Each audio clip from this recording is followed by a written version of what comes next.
President William Ruto has directed the Intergovernmental Relations Technical Committee to undertake an elaborate analysis to enable the transfer of all pending devolved functions from the national government to the county governments.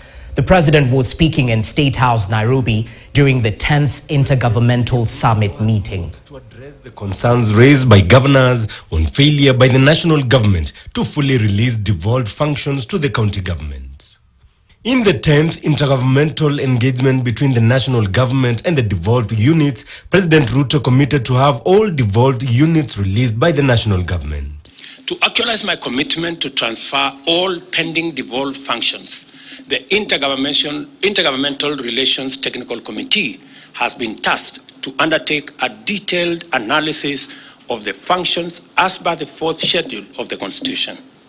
The analysis entailed unbundling of functions and the identification of necessary legislative interventions necessary to facilitate the performance of the functions and provision of necessary resources. According to a report by the Intergovernmental Relations, the national government is holding on to devolved functions worth 272.2 billion shillings.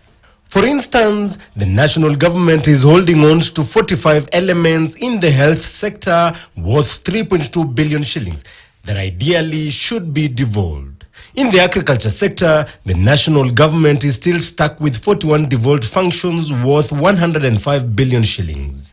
In the new directive, President Ruto has given the agency 2 months to engage stakeholders to avoid conflicts and litigation in court during the transfer process. I have instructed IGRTC to thoroughly engage all relevant stakeholders in order to avoid conflicts and acrimonious litigation in court.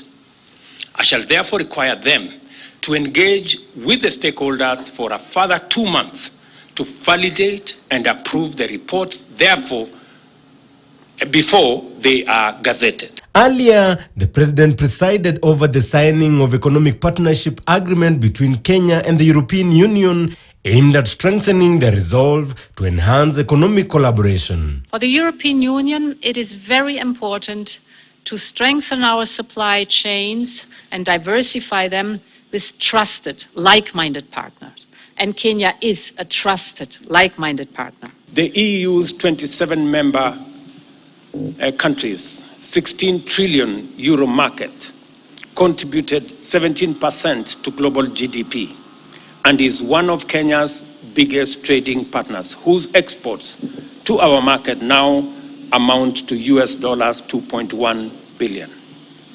The variety of goods traded between the EU and Kenya underscores the potential of this bilateral trade framework to deliver trade and investment of volumes, diversity, and promise that we can only conclude that although today represents a moment of monumental promise, it is also the beginning of a historic partnership for historic transformation.